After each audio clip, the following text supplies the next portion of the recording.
In this episode of the Veteran Business Community Podcast, I'm talking with Tom Brown. Tom, former 3RAR guy who went into two Commando, founder of the Origin K9 and the Origin Initiative, and a really interesting but raw conversation with the two of us. We go into why he joined the Army, talk about his career deployments. We also talk about suicide attempts, and the path out of that. So a really raw and honest conversation. Stick around. Here's Tom Brown.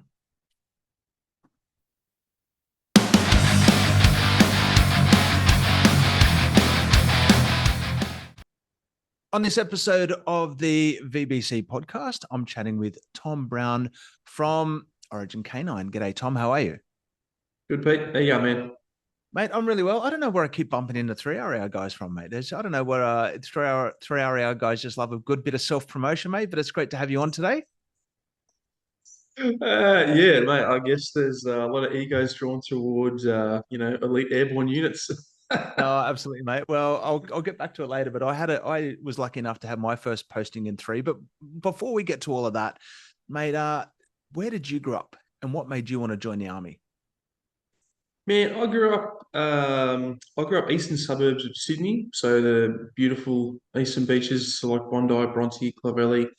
Started Okay. Bondi, moved to Clovelly, a little bit south, like two or three beaches south. Yeah. And then I just lived in Sydney until I was about 30. But yeah, man, all my childhood was just Sydney beaches. It was pretty good, man. Oh man, well, I grew up in the Blue Mountains, but I was lucky enough to spend basically 11 years of my career in Sydney. And when I got that married patch behind Randwick Barracks there in South Coogee, man, I just stuck there. I wasn't leaving. Like they had to drag me out of that place with my fingernails, mate. So PT on Coogee Beach was absolutely spot on. But how old were you when you joined up? Um, I was, mate, I was just 18, I think, when I Yep. signed the little dotted line. And then, yeah, because it was like September and I joined reserves first. Yep. So then I think I was about, I think I was 19 by the time I actually went and started doing stuff, training and going to different units and whatnot. But I didn't answer your question about why I joined the army. Um, I had a little bit of military history in my family, like British Navy, Second World War sort of thing. Yep. Um, and my dad, because his dad was in the war, had this fascination with history. He then passed that on to me.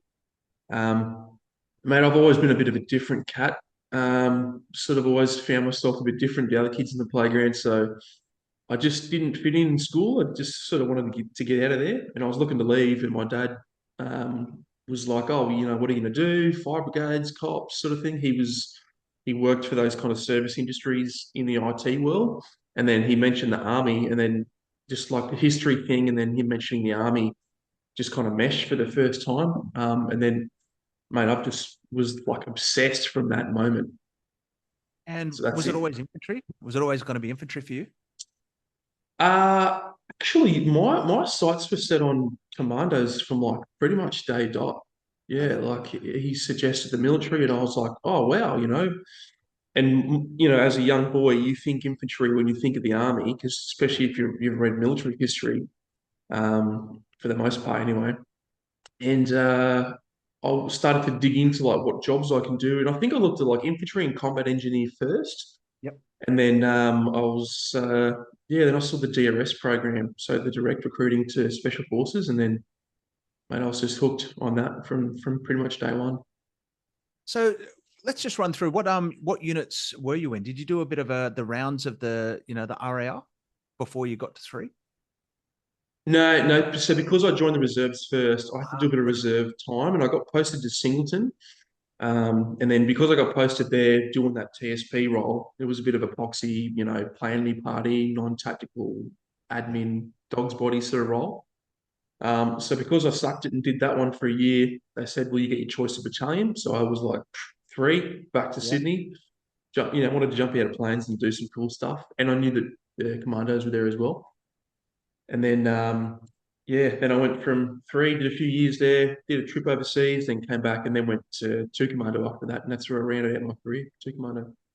And I was lucky enough when I got out of military college, 3RA was my first posting, but I was the RAMI officer at the battalion. So for me, just being a part of that unit, I was, the crap hat pogue that didn't get any jumps up, but and it was always like my greatest. I don't know if it was my greatest blessing or my biggest sort of regret that I didn't jump. But I don't know how many jumps did you get up? Well, actually, so funny you mentioned that because of when I went to three, they were just in this phase of like not sure if they want to jump or not, and then there was Yep. this move to Townsville, so they were phasing out all the jump courses. But I could be making these numbers up, but I think I did about five PFAs, so the fitness Yep. tests, and I was panelled on about seven different courses, and all of them got like, I don't know if it was some sort of administrative issue or the course got cancelled or moved or whatever, but I never end up getting on a course. Yeah. So I never jumped at three. So I never got my maroon wings. And I was the same, man. I was always a bit like, I just don't feel like a real 3 RAR paratrooper because I haven't done the para part. And then when I got my green ones, I was just like, yeah, whatever. I got the good ones anyway. Man, I remember when I was there, one of the like classic cartoons was this there's this cartoon of this kid, the smart kid trying to pull on the door, but it says push. And it was like 3 RAR trying to get to Afghanistan because there's all these they did team all like 6 times. There was the Iraq, there was an RTF for support company went through, but the battalion seemed to take a while to get around to getting that Afghan trip. But that was your trip that you went on. What was that like as your first, combat operations as an infantryman? Mate, it was up and down, dude, for me, and my perspective changed a lot. Sorry, changes a lot. The further away I get from there, I get a bit more like not nostalgic, but a bit more not sure what the word is, philosophical, I guess, about the way I look Yep. at that deployment. When I was there, I was really frustrated. It wasn't this big infantry war that we all thought it was going to be. It was interesting. I did lots of cool stuff, got to treat lots of wounded people, got to see a bit of violence, not as much as I wanted, Yep. but just never really ticked some of those, real heavy combat sort of boxes that I wanted. So for me, it was really frustrating, man. It was frustrating and a bit of a letdown, and I actually took it really hard. And I think for me, that was probably, I don't know, it was a big hit to my pride, my ego, my insecurity, maybe. Yep. Um, but in reality, man, like when I reflect on that deployment, I did a heap of stuff. I did a heap of good, interesting stuff. Like I said, I didn't get any big contacts on that trip. In fact, I don't think I got any contacts on that trip.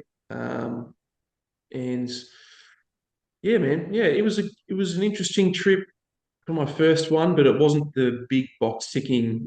I did the big war exercise that I thought it was going to be. So when you got back from that trip, is this where you're like, well, I'm going to pop across the road and go down to Commando? And is that when you really set your course on, right, I'm gonna go play over that side of the street now? Yeah, yeah. I mean, look, like I said, from day one, I was into commandos, and I tried when I joined. I tried to go DRS, Yep. but I just was too young, man. I simply just lacked the maturity and the life experience to do something like that. But then I got, like I said, I went in reserves, went to Singleton. Then I put my application in when I was at Singleton, and then I did the 2010 selection course, Yep. which from memory was the first course into two commando. All the previous ones were 4 area. Or So I did that course. I think I got about 2, 3 weeks into what was a 6 week course. And then again, mate, I was too young, too immature, didn't have the experience, and I pulled myself off the course. I'd done the kind of the hardest part of that course, like the demarcation, food, sleep deprivation, early, shock of capture sort of stuff. But then I just didn't have the endurance, emotionally, mentally, physically to sort of get through the course. Probably physically I did, but yeah, emotionally and mentally and experience wise, I just didn't have what it took at that time to get through it. But yeah, so then I did the trip, and that really put the fire in my belly again. And then I came back, and then yeah, put my application and went for it. did you find selection, I won't say easy, but comfortable second time round? I was more comfortable in the fact that I was there. Yeah. Yeah. The first one, man, was just, we talk shock or capture. That's really what it was for me, dude. I was just so inundated and overwhelmed with, all the caliber of the people on the course, the instructors, all the learning. The sleep deprivation was really hard on me, and just again, I just didn't have that really solid base experience level to get me through it. Whereas the second time I did, I knew what I was doing about. I was a lot more confident in the preparation I'd done, the skills that I had, my experience, situational awareness, a bit more maturity, all that type of stuff. So yeah, second time, much better. I know you got a couple of other trips with two, but did you get back to Afghanistan again with two? No, I only did one more trip with two. I went to Iraq and I did some DCT as well. So like domestic counterterrorism, your tag east. Yeah, yeah. Yeah. So what was the oh look, again, I don't know how many years have passed. What can you share about the Iraq trip or not at that time? But is that that was the ISIS trip, was it? Yep. Yep. Yeah. What can you share, or what would you like to share about that deployment? Um, oh, look, again, like I said before, I'm open book about this stuff. Again, that was another quiet trip, man. I think, we'll talk about expectation management, and I hate that term, but it's a truism, right? We had our expectations set quite early about what it was and what it was not. Yeah. So it was not going to be a really kinetic trip for us. Excuse me. Off the back of Afghanistan, losing 41 guys, I think, on that deployment over the course of that war. I don't think another big kinetic war was palatable to the government or to maybe some of the upper echelons of the military. So it was a quiet trip. It was a training trip. We were lucky enough that we happened to have a few base incursions on the base I was on. A couple of rocket attacks, that type of stuff. So again, that was interesting, man. Went out and tried to find some bad guys, and I'm not sure if we found them. I think it was us or the SEALs that found them, and there are all sorts of little attempts for them to get on this base, and it was a more of a fun trip. But again, I had this really high expectation about what combat was going to be like for me, what I would do, how amazing I would feel after the deployments. And again, it was another trip where I didn't really feel that. It wasn't the letdown that Afghanistan was, but it also wasn't, it didn't scratch that itch that I really had to go out and just to do some bad stuff. Well, on that trip, you mentioned it was a training trip. It's not, something that I know a lot about those deployments. Obviously, I was never special forces myself, but who were you training over there? Are these Iraqi forces, Iraqi special forces? Yeah, Iraqi Special Forces, yeah. So there was a few different groups that we were paired with over the breadth of the task force. So we had a unit called CTS, or Counterterrorism Service. And they were essentially like, special forces that would go out and do these raids against ISIS, sort of like, smash and grab kind of things. Similar to like an SOTG Afghanistan type raid. Yep.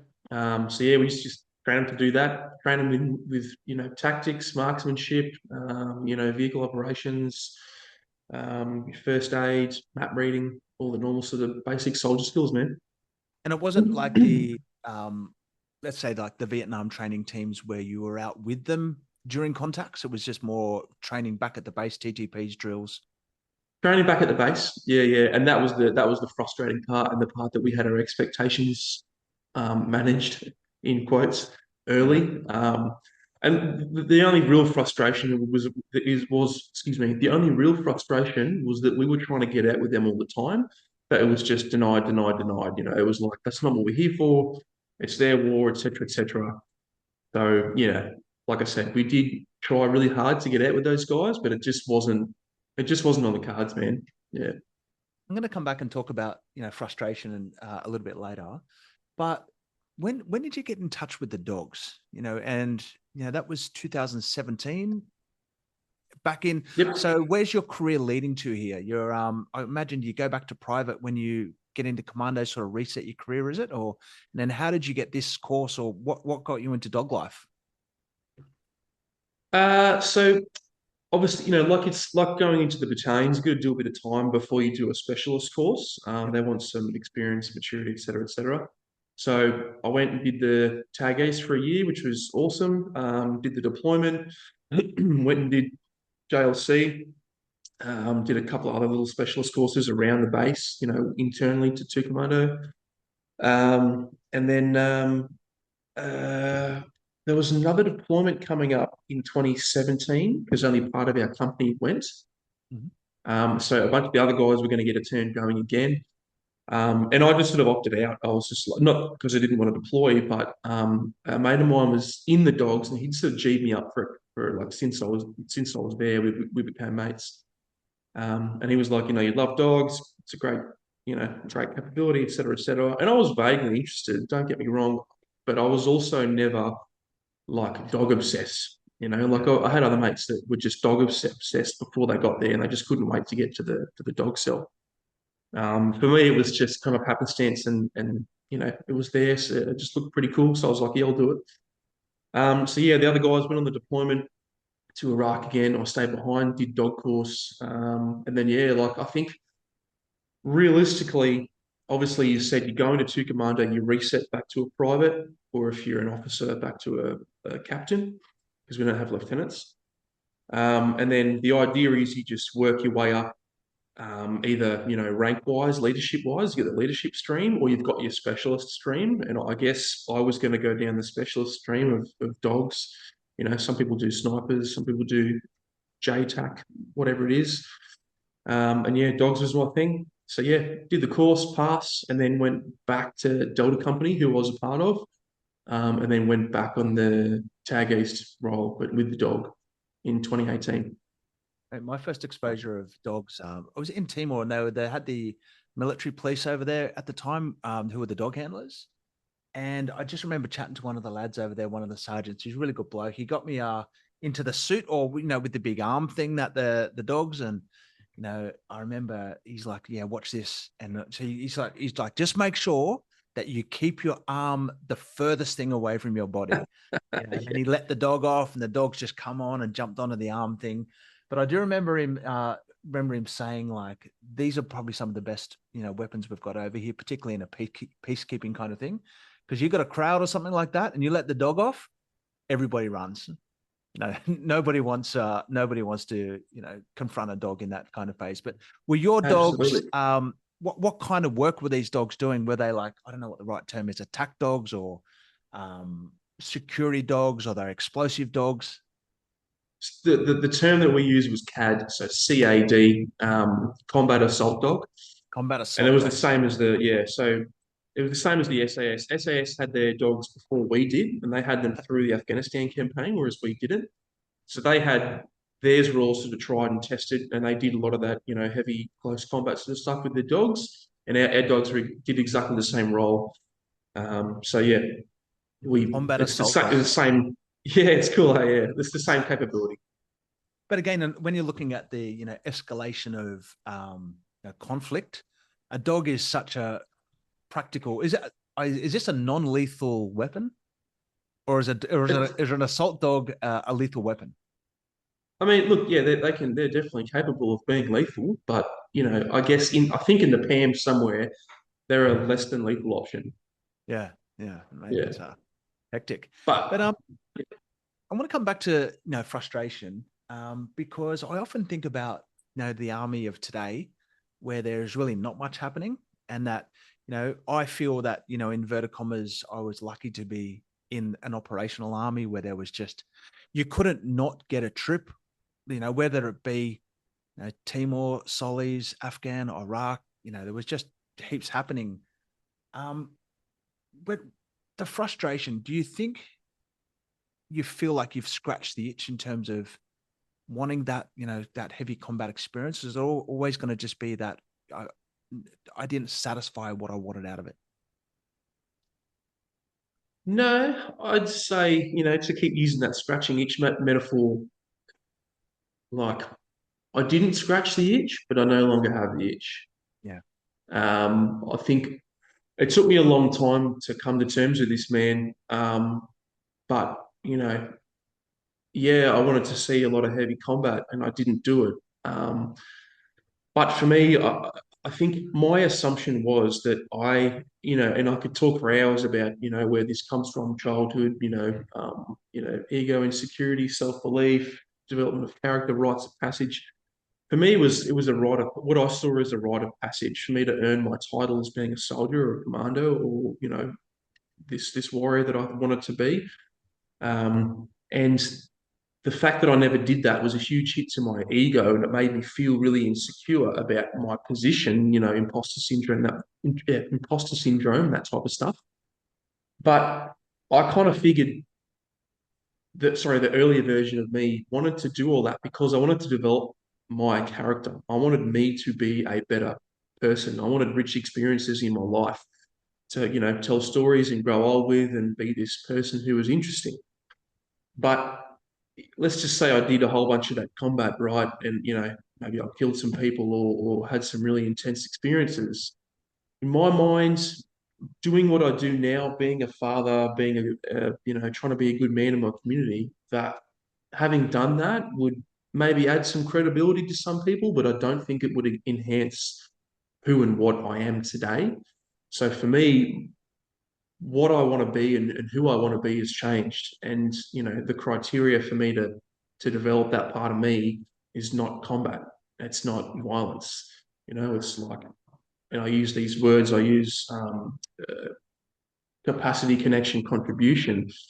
I've built a new value system where I'm like, I don't want to run around telling war stories. They are cool, and I've got a couple, but my real value in this world is helping other people, get out of crisis, for example, or even, running a business or being a better father, for example. So I think the goal for me has changed so that I don't have that itch anymore. You know what I mean? I think that's really important to be able to, not leave with that sense of regret or that sense of, unfulfilled purpose. But mate, tell me about 2018 and your transition out of the military and, some of the big events in your life happening around that time. Yeah, yeah, yeah. So, like you said, dog course 2017, and then I went back on domestic counterterrorism 2018. Um, so I got after Iraq. I got a divorce, a long-term relationship, divorced in 2017. It was like early 2017, and that was pretty hard on me, man. That divorce. It's totally my fault, of my making, infidelity, all that normal stuff that we love to get into in the military. And I took it pretty hard, man. And I went through this really acute depression over that period of time, particularly when I was on the dog course. Yep.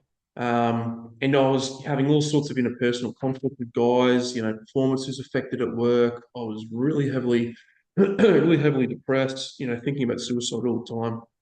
And then 2018, I'd just come off what we call a RAPSL course, so a specialist parachuting course.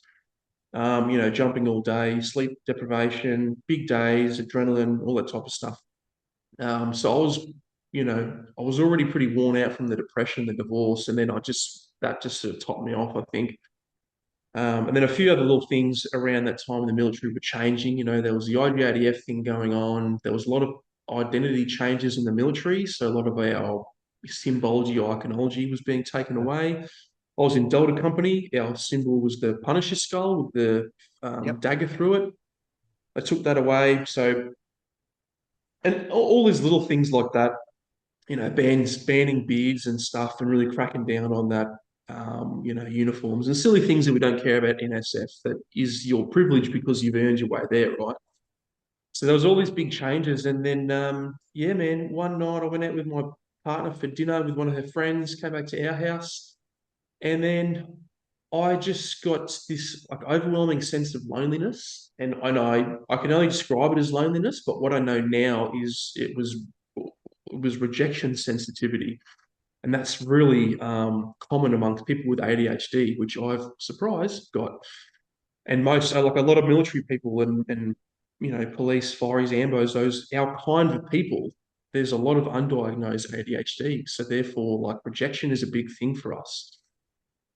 So yeah, I just had this really big sense of loneliness and rejection. So then yeah, went down to my garage in the house I lived in, plugged the hose into the car, reroute through the window sort of thing. And my plan was to sort of die peacefully in my car, and not mutilate my body by shooting myself or hanging myself or anything like that.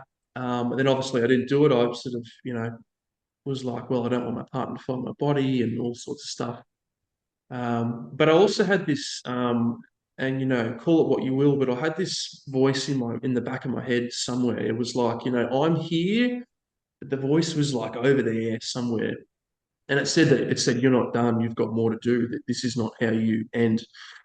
And I got out of the car, went back upstairs, didn't tell my partner. And then somebody had seen me and I got reported to the cops. They came over to my house the next morning, picked me up, reported back to the military. And then, career sort of spiraled from there. Lost the weapons, went into a rehab program, all sorts of stuff. Basically, what do you call it, Mech J31 or whatever it was, medically downgraded, no deploying, all that type of stuff.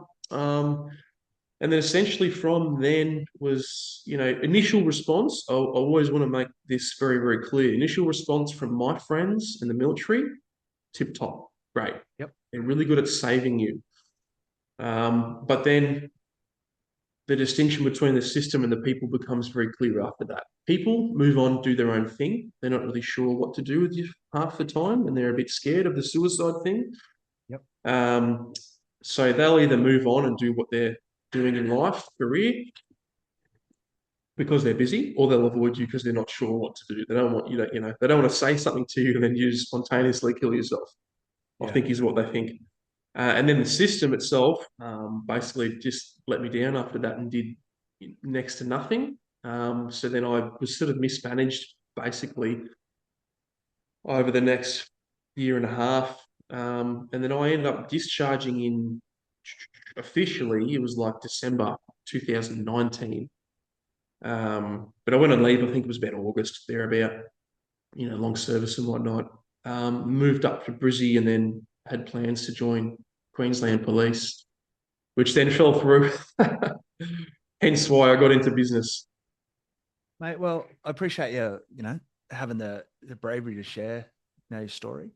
I think, how did you feel like when you talk about the system, when it becomes public that, you've had an attempt on your life, or, you've started to really get to that crux of reality of that it could happen, do you feel that your career was then a shot dark, like there is no coming back into that career from those moments? That's a good question, and it's something that I try to preach to people, right? At that, and I'll give you my perspective at the time. So obviously, yeah, being publicly known as what I thought I was the suicide guy, right, in inverted commas. So that for me, I had a huge amount of embarrassment and shame around it. I really just kind of wanted to hide away. So probably, part of that, not being around, sorry, that people aren't around you was that you isolate yourself. So you're like, nah, I don't want to be, I don't want to be infecting anybody with my negativity, or I don't want to be embarrassed. I just want to go away and fix myself and come back and be better. So in my mind, that was pretty much it, especially in those first few days when I was, taken to hospital and whatnot. And then I kind of worked out, I was like, no, I can get back. I can do this. And I did. Basically rehabilitated myself with the help of an external psychologist.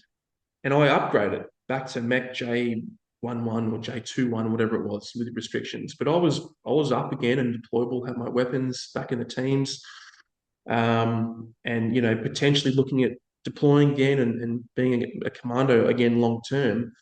But because I didn't do it properly, I then sort of, messed it up a couple of times on the range, drew a bit of attention to myself, and they just pulled me out again and were just like, and they kind of pulled the plug on me again. And then that was, my mentality again was like, no, I can't do this. I'm out of here. This is too embarrassing, shameful, and then I was actually chatting to the RSM of the unit about one of the dogs. It was supposed to be retired, and they made this decision to put the dog down because they were like, nah, this guy, his name's Frank, nickname was Frank, and I don't think there's any operational, whatever that I can't say that.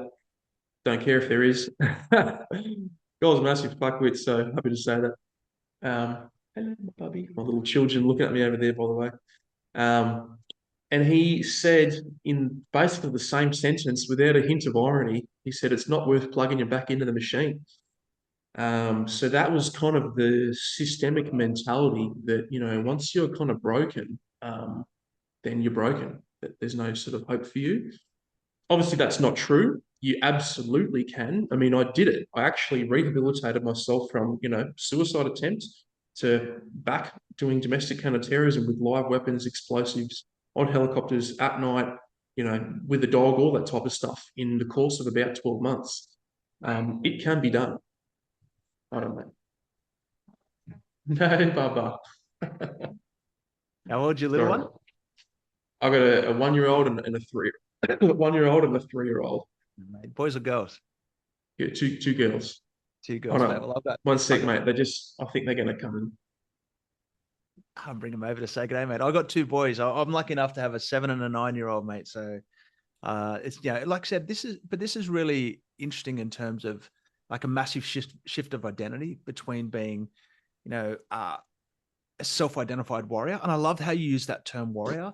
One of the things that I, feel from my military experience was, again, I feel like I've just been a spectator, particularly, I'm not trying to be deprecating as, as a loggy, but there is a massive difference between logisticians and warfighters, and the experiences that we all have.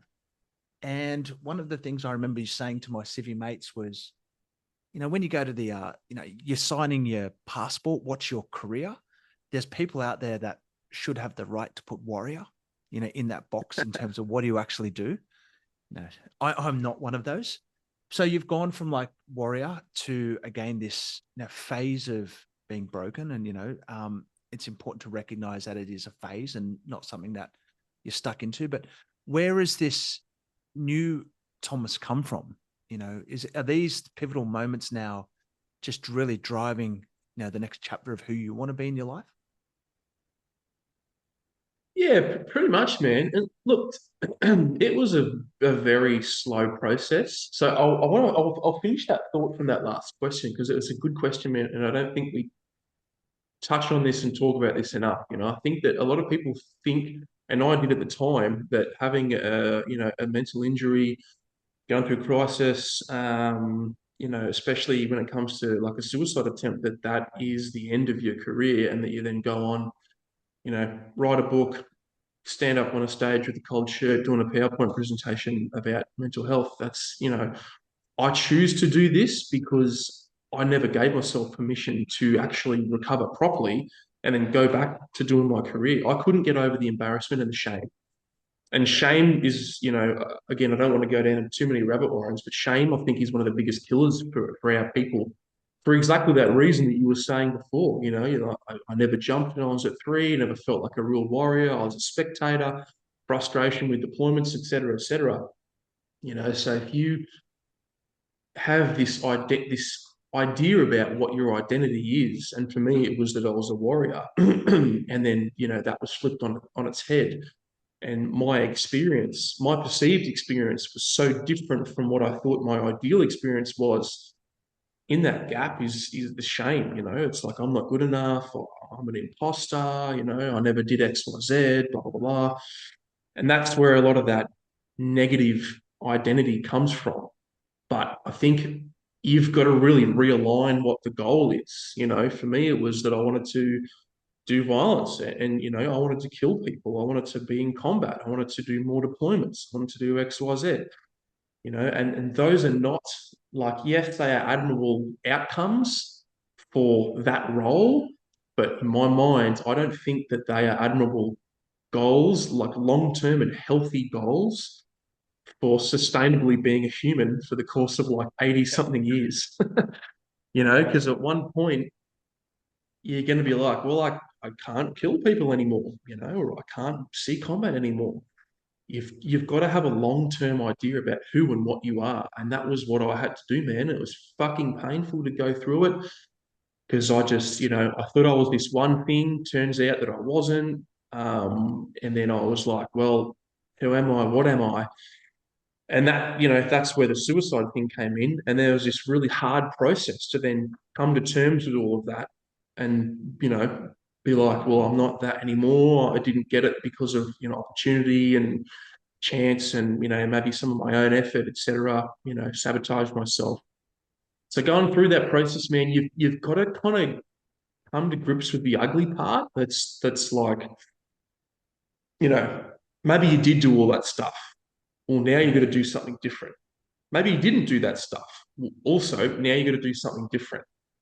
So I think you've got to go through this really hard acceptance piece that either I did it and I'm not going to do it anymore, or I never did it and I've got to accept that that's fine and I've got to now move on, because the alternative is you just chase the dragon for the rest of your life, you know? Yeah, man. Just listening to you talk like this, it's mate, you're going to give me the like bravery to sort of share something that I've never shared with anyone.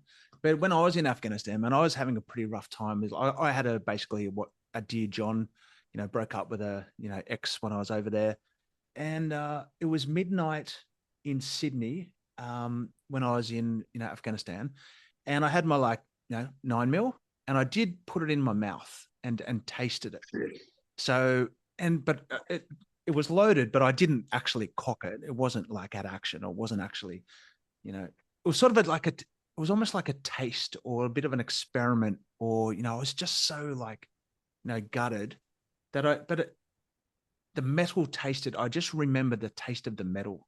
Whether it be like some powder in the barrel or something like that, but just the taste of the metal.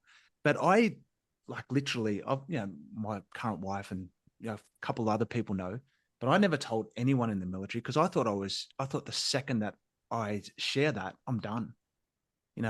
That my career is over. So, man, I just appreciate you sharing and get it off my chest while I'm at it. But hey, less of me, more of you. I'm really interested in understanding where Origin Canine came from, and this, particularly with what you're doing, with the other work with the Origin Initiative. Where did all this trigger? So let's circle back to that one, right? And I know you say you don't want it to be about you, but and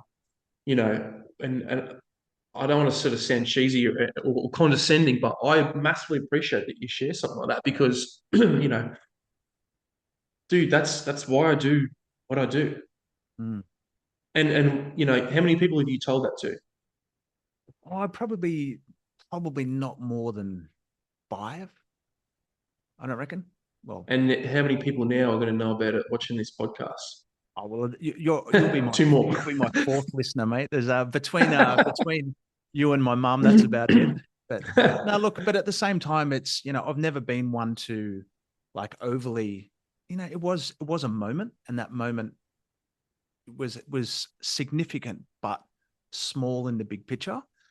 But it just does catch me how particularly with service career, is how often do you just have a fleeting moment, and then you actually do make a bad choice in that fleeting moment that everyone else has the consequences of forever.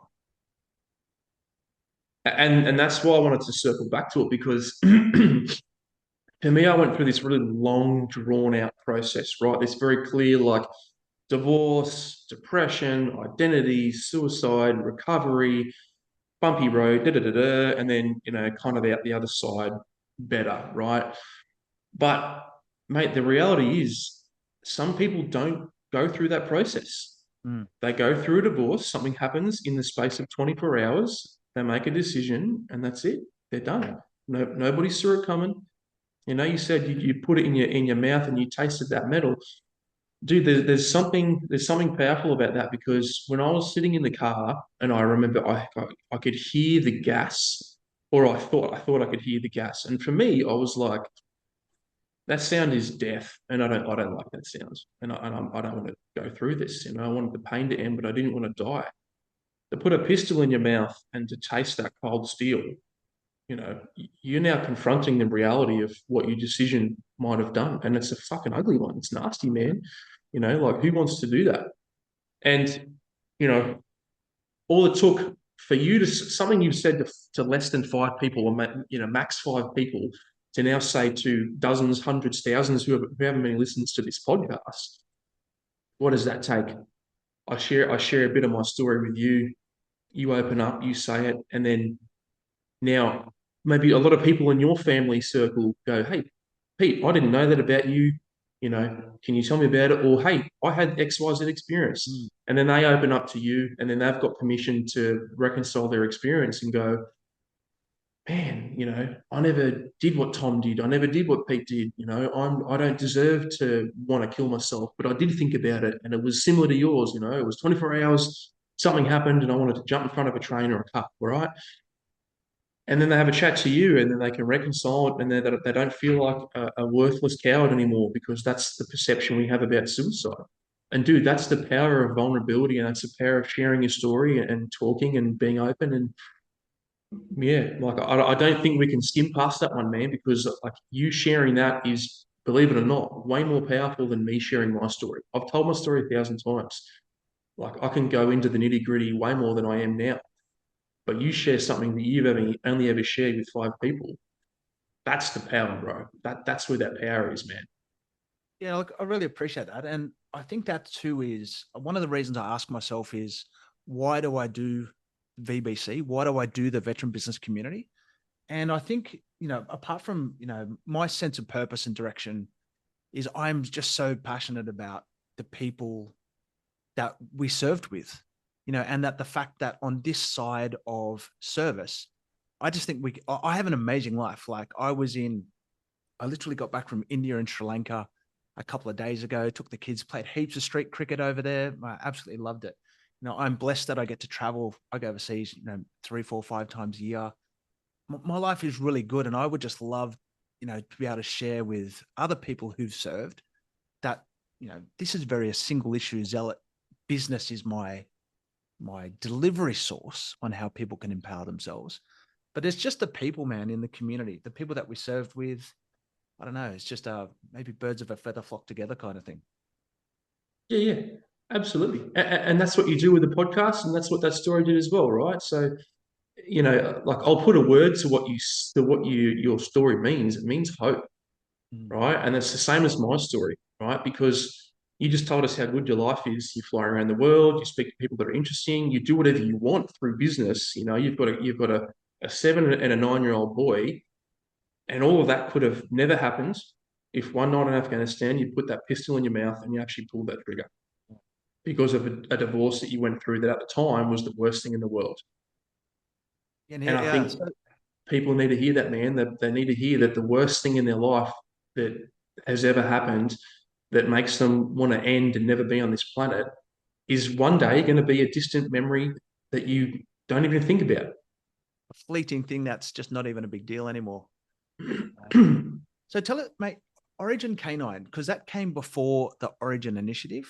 Because you weren't a dog guy, in terms of I love dogs, obsessed, but where did you get the idea to go into do the business?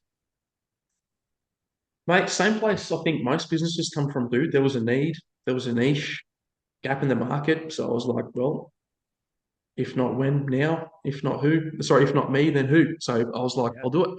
Did I fuck that saying up, by the way? No, I think you got it. Okay, good. Yeah. So look, when I got out, we're talking about being driven by ego, insecurity, and stuff. My career in the dog cell ended badly. I got booted from the dogs. Went back to the assault platoon, and then made the choice to discharge. And I discharged. I didn't medically discharge. I upgraded and left on my own terms. So whilst I went up to Queensland and, if we're talking about identity, who am I? I was like, well, I'm still a warrior. I still want to make up for that. So my plan was to go to Queensland Police, go into the specialist like CERT team and become a dog handler and tick all these boxes that I thought I didn't tick in the military, right? Make up for mistakes. Didn't happen, didn't get into Queensland Police because I was open about this stuff. And then I was like, well, what do I do in the meantime? And I was so embarrassed and ashamed about the way my dog career ended that I started a dog training business. It's called the Stoic Dog. And it was just, domestic dog training, pet stuff. So I did that for a couple of years. And then in that time, I was like, well, I want to do some work dog stuff because that was what I enjoyed. So I bought myself a Malinois puppy, the same one we used to use in the military, trained it up, had to upskill myself, learned a bunch of stuff, bought a bunch of equipment to help train this dog, and then eventually sold it. But in that time, I looked at some of my equipment options and I was like, they're all good, high quality things. But I was like, why is this fucking here and not there? What is this thing there? Or what's the point of that? Or why is it on this angle, for example? And there's little things. And I was just like, I could just see more and more and more of it. So I thought, oh, fuck it, I'll just design some stuff. So I designed a few products, ran it by some people in the working dog world, got the tick of approval, made some prototypes. Sorry, my wife made some prototypes with their little singer machine at home. And then, yeah, man, got in touch with another company called Krieger Industries, and they're Yeah, up in that's, Townsville. yeah. Yeah, and then they basically started manufacturing my gear, and it went pretty well. I did this like tour of the eastern coast of Australia, tested a bunch more ideas, and then logistically it was very difficult between Townsville and Brisbane where I was in order to like keep this business going, and there was a few little technical problems and stuff. So I ended up doing what I do best and just doing it myself. So I went, well, I ceased the little arrangement I had with the Krieger guys and just took it all down into my place on the Gold. So I moved from Brisbane to the Gold Coast because why not? And then, mate, I was just like, well, I'll just do it myself. So I think over the course of about 6 months, I came up with the idea of doing my own manufacturing. No experience, no business loans, No cup too tough, mate. no help, mate. I just did it. I bought these sewing machines from China. I imported all this material from the US, like, set standards for my equipment and stuff, learned a whole bunch of stuff. And then, mate, from like day one to like manufacturing business was like 6 months. I'm still the only person who's done it in the Southern Hemisphere for dogs, Yep. specifically for like exclusively for working dogs. There are other people that make for dogs, but I do exclusively working dogs. And then, mate, hired a lady, and then just started manufacturing tactical canine gear from my shed, probably illegally, on the Gold Coast. And then, mate, since then we've had like NATO service numbers. I've supplied to international like police agencies. I've been, flown overseas to give talks. I've supplied to a bunch of various police agencies in Australia, supplied the Australian Army, um, been on dozens of podcasts, all sorts of stuff. Love it. Just because I just decided one day that I'd fucking do it. Yeah. Now, that's again, the branding has aligned across, but tell us about the Origin initiative. And, you've basically done a bit of it here today with me. Yeah.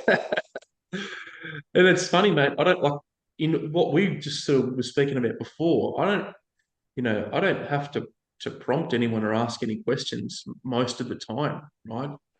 People already know what they should do, what the answers are. Maybe they need permission to do it. Maybe they just need to understand themselves a bit better to reconcile their experience so that they can go on and do the next thing, the recovery part, right? So they're not sitting in this little shame spiral all the time, which they can't get out of.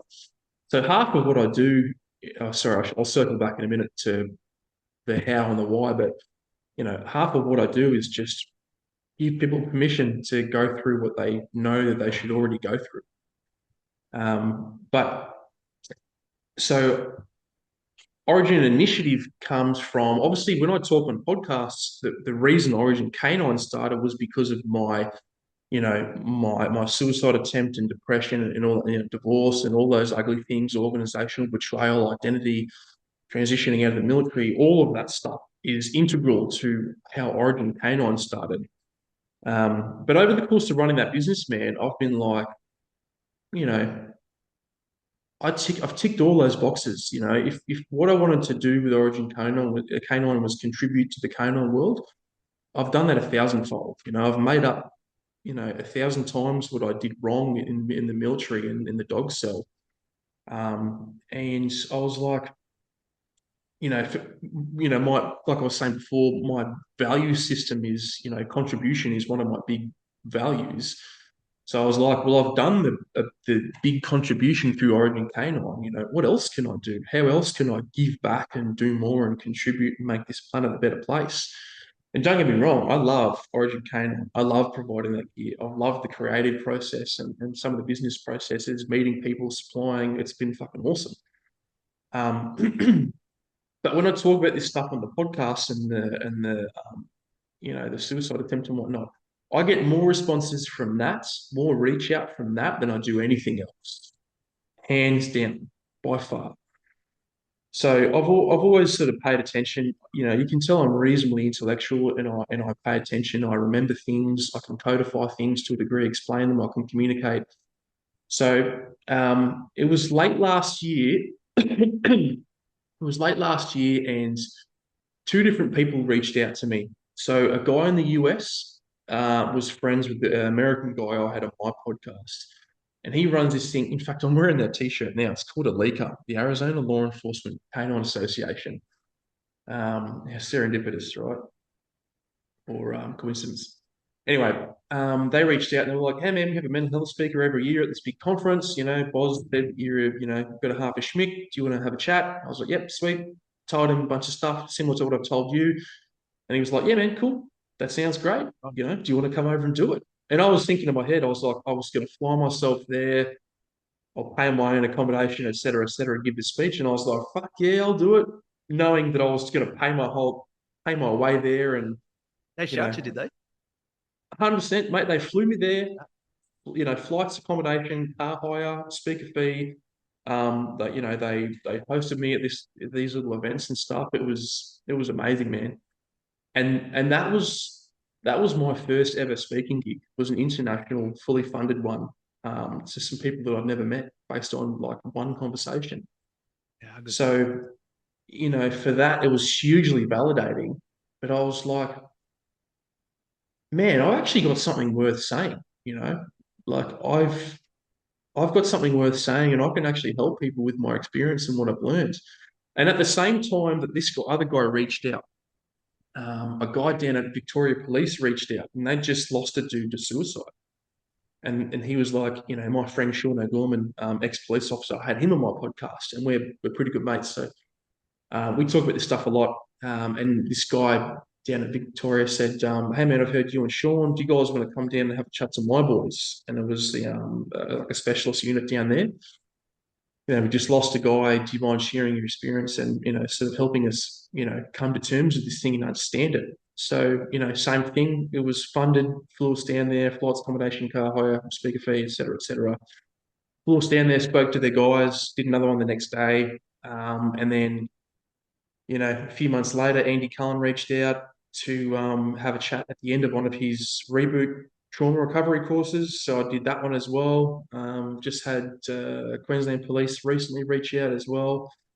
So, mate, for me, I was like, if I've got something worth sharing, and if I can actually use that to save somebody's life and contribute to the community that I care about and make the world a better place, it would be irresponsible of me not to do that. So yeah, man, I just, yeah, I just went real hard, man, put together these presentations, tried to start codifying better all these lessons and whatnot that I've learned. So I do the speeches, the speaking gigs, and they're more like presentation / workshop kind of things. Yep. And they're the paid component. And while I do love that, and yes, I do want to make a business out of that, I was like, well, I've also got a lot of information that I should be giving to people for free. And that's the perspective stuff, some of it practical. So I use my social media account, the Origin Initiative, to give that information for free. Because in my mind, I'm like, if I really think I could save people's lives and prevent crisis and suicide, why would I put that behind a paywall?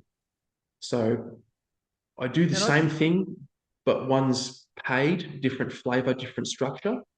Yep. And one's sort of pick your own journey for free on social media. Well, I think the most, when I was looking through your website before, there's one sort of line that really sort of stood out to me. And that was, it's on your Origin Initiative page, and it says, "We will not shy away from topics." And I found that a really sort of poignant or interesting statement, like we will not shy away from these topics. And the ones you've got down there: childhood identity, imposter syndrome, trauma, infidelity, suicide. But this is a fundamentally human experience that we're just all going through here. And, veterans, obviously,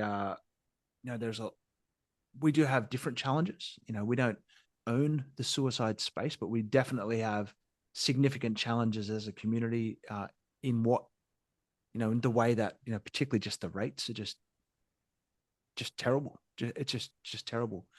But I just think it's just being able to not shy away from those topics, I found to be, for some reason, just a very interesting, poignant statement. Yeah. Because I think it's just, again, this is just a fundamentally human experience that we're going through. And people just need the space to be able to just share it. Yeah, and look, that brings up two interesting sort of like thoughts in my head, right? The first one is, if we're talking business, really what business is and should be is that you see a need that needs to be fulfilled and you go and do it, right? Because it's about meeting needs, right? You can start a business selling some cool trinket and people might want it, but the real money in my mind, and I mean money like literally, but also metaphorically, is in fulfilling a need. So the need that I saw that wasn't being fulfilled, or at least in my observation, was that I don't think we get gritty enough talking about this stuff. I don't think we pass on the gritty, real life human experience to people in order to prevent them going through the same thing, or at a minimum, letting them come to terms with their own experience and realizing that most people go through it and it's fine and there is hope to get out of it.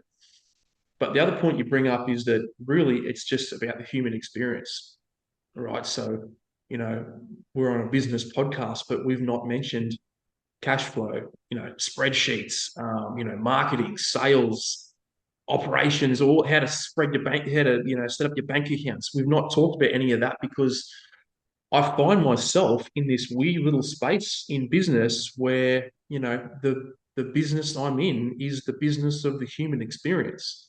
Yeah. And I did a lot of umming and ahhing about what I was going to talk about, how I was going to talk about it, and where I would put it. So, and LinkedIn was a point of contention for me because I was like, do I want to keep this like suit and tie, a little bit sterile and clinical on LinkedIn and be a bit more professional and promote my speaking stuff? Or do I just want to give them like the big gritty slap in the face that I give everybody else? And the conclusion I came to, man, I was like, well, there's one version of me, and at some point you're going to find out what that is. And I'd rather you find out early and either not like what I do or fucking love what I do. And you've got the choice from day dot. And you're gonna like Tom Brown is Tom Brown no matter where I am. LinkedIn, a podcast, hanging out here or Instagram. So like you're gonna get me no matter what. So yeah. Yeah, I don't know, man. That's just an interesting. You just made me think about that. Yeah. No, mate, I love it. And I think, you just can't, you are who you are. We are who we are. The second we start putting on veneers or, trying to be something that we're not, it just really dissolves or even just diminishes, the message behind what we're doing. So, mate, I've had a really interesting, hour, of reflection and thinking about, myself here as well as, number one, thanks for being honest enough to share. And thanks for giving me a space, to share and have a yarn as well. I think again, going back to why I do VBC is I really, first of all, love just do these pods and chat to people. I'm really, blessed to get to do that. But fundamentally, I think it's our responsibility to be a lighthouse for others. And quite simply, if you see it, you can be it. So with what you're doing in business, what we've done in business and we continue to support. Now, if there's any veterans out there that don't really know what to do, like business is not for everybody, right? But if you've got an itch to scratch, I believe that as a community, there's a place here to share and learn your journey, and there's people that can support you on that journey as well. So, mate, I appreciate you jumping on and having a yarn today. Pete, man, I appreciate your patience, with the Perth time So, frame and me being a bit late to the convo. But yeah, dude, and again, like in the least condescending way possible, because I know it can come across that way. But man, I massively appreciate that you shared that with me and yeah, your audience. And there's a whole lot more people that know something about you that they didn't before. And I think that's hugely powerful, bro. So yeah, thanks for having me on, man, and the podcast and everything you do, bro. It's appreciated, bro. No, brilliant, mate. So let's wrap it there. As I mentioned, if you are in the military community at all, and I don't care, rank, service, choco, full time, officer, soldier, just doesn't matter. If you're looking to connect with like-minded people who have got, walked in your shoes, a shared experience. If you're looking for, a tribe of business owners that want to support you on your journey, then check out the veteran business community. So, mate, thanks for having a good yarn. I really appreciate it. And let's wrap it there. All good, Pete. Catch you, mate. Good on you, mate. My name's Pete Liston. Thanks for having a listen to the VBC pod. Out.